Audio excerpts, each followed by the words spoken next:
नमस्कार प्रेक्षकांनो, या मालिकेच्या आजच्या जबरदस्त भागामध्ये आपलं स्वागत आहे आणि त्यामध्ये अतिशय सत्याचा जबरदस्त भाग आता आपल्याला पाहायला मिळणार आहे।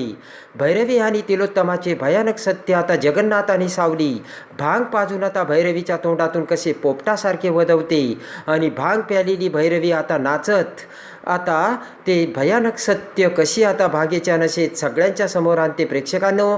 आणि त्यानंतर कोणता असा धमाका उडतो हे सगळे या व्हिडिओमध्ये आपण बघणार आहोत। चला तर व्हिडिओला सुरुवात करूयात। त्यामध्ये आता सारंग आणि सावली रंग खेळून आता एकमेकांसोबत गप्पा मारत असतात, तर तेवढ्यात आता नाचत मोठ्याने ओरडत आता भैरवी तिथे येते आणि म्हणते की ए तिलोत्तमा, चल ना आपण नाचू। आणि ते भैरवीचा ती अवस्था आणि तो डान्स बघताच आता सगळेजण भैरवीकडे बघू लागतात। भैरवी आता वेड्यासारखी नाचत असते। तिलोत्तमाचा हात धरून भैरवी गाणी गात आता म्हणत असते की माझी तारा माझ्याबरोबर बोलली। तिलोत्तमा भैरवीकडे बघत आता अवाकच होते। तिलोत्तमा म्हणते की भैरवी, जरा तू शांत बसतेस का आणि माझं ऐकतेस का? अगं तू अशी का वागते आणि अशी का करतेस? भैरवी आता काही ऐकायला तयारच नसते। तिलोत्तमा आता भैरवीला म्हणते की भैरवी तू शुद्धीत ये। नाचत आता भैरवी म्हणते मी तर शुद्धीतच आहे।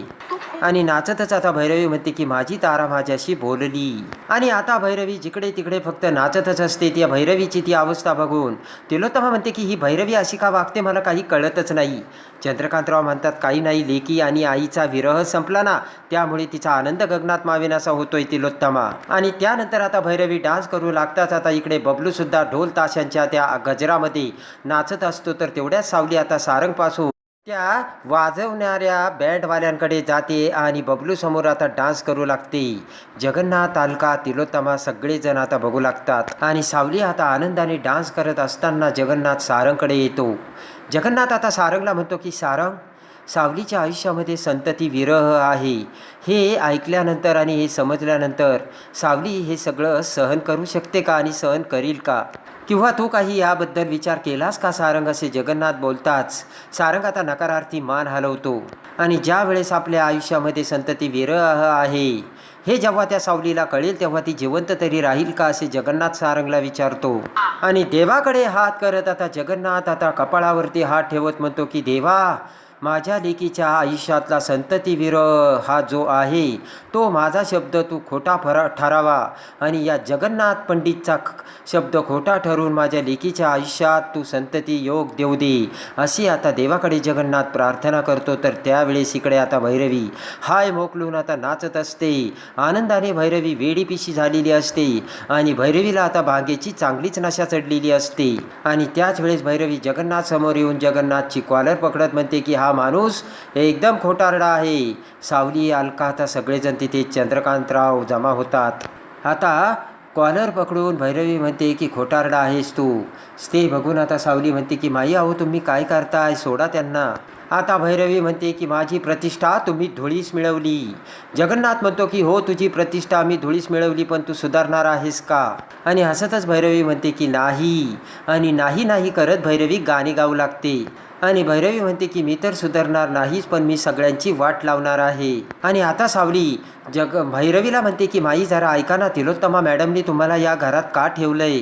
आणि म्हणजे सावली म्हणते की असं काही आहे का जे सत्य तुम्ही आमच्यापासून लपवताय? डोळे किलकिले करत भैरवी आता इकडे तिकडे बघत हसू लागते।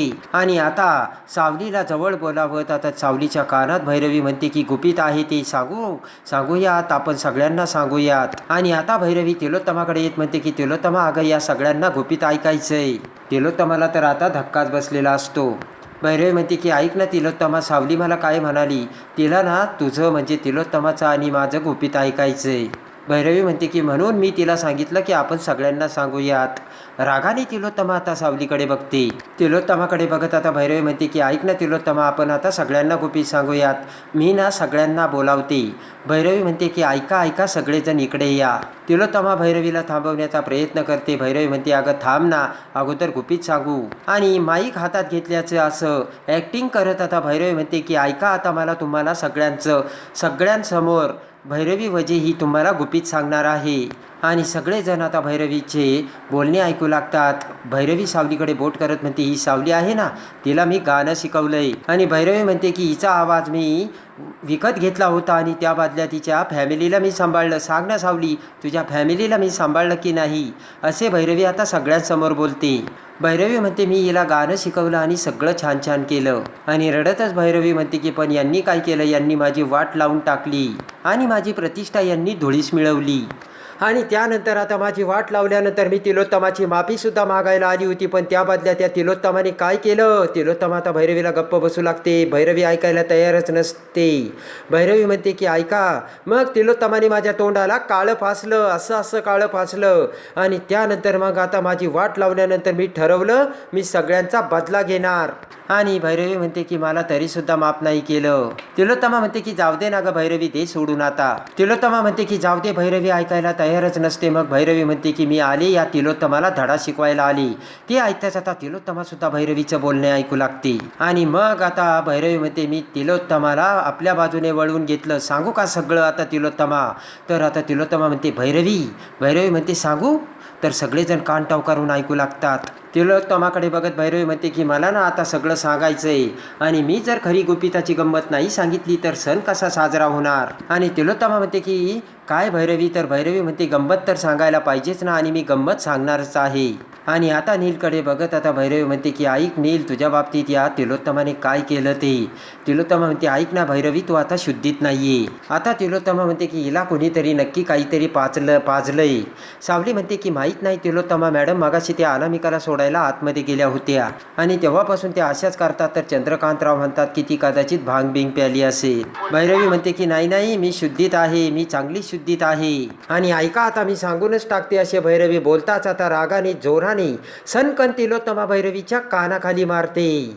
गालाला हात लावून आता भैरवी मोठमोठ्याने रडू लागते. तिलोत्तमा म्हणते की ऐका आता ही शुद्धीत नाहीये, काहीही बडबडते. आणि तिलोत्तमा आता भैरवीचा हात धरून म्हणते की चल आता तुला आतमध्येच घेऊन जाते. तेवढ्याच जगन्नाथ म्हणतो की अहो तिलोत्तमा मॅडम बोलू द्या ना तिला, अर्धसत्य ऐकल्यानंतर उगाच गैरसमज वाढतो. तेवढ्यात आता तिलोत्तमा म्हणते की हे घर माझं आहे, तेव्हा इथे कुणी बोलायचं आणि काय बोलायचं ही मी ठरवणार. आणि तिलोत्तमा म्हणते की तिची अवस्था बघा, तुम्हाला लाज वाटायला पाहिजे. आणि आता तिलोत्तमा ही भैरवीला धरून भैरवीच्या दोन्ही हाताला धरून आता आतमध्ये घेऊन जाते. आणि तिलोत्तमा भैरवीला आतमध्ये घेऊन आता बेडरूम मध्ये झोपवते. आणि आता अनामिका तिलोत्तमा आता भैरवी जवळ असताना आता तिलोत्तमा म्हणते की अनामिका तुझ्याकडे आलेली असताना ही काहीतरी प्याली आणि हिला नशा चढली. तर अनामिका विचार करते की मी तर भांगेचा ग्लास सावलीला घेऊन जात होते, तो खाली पडला, मग यांनी कुठली भांग प्याली आणि यांना कशी नशा चढली, असा विचार आता अनामिका करते. आता तिलोत्तमा म्हणते की अनामिका ही जर बाहेर आली आणि कुणासमोर जर काही बडबडली तर याद राख, हिला ना असं कर, हिला बांधून ठेव, नाही तर काही कर, पण ही बाहेर आली नाही पाहिजे. आणि तेवढ्यात आता इकडे जगन्नाथ बबलूकडे बँडवाल्यांचे पैसे देऊन आता त्यांना घरी जायला सांगतो. आणि इकडे आता रागाने लालबुंद झालेला राजकुमार जगन्नाथकडे बघत बोलतो की आपल्या घरात भांग आली तरी कशी आणि त्या भैरवीला भांग पाजली कोणी.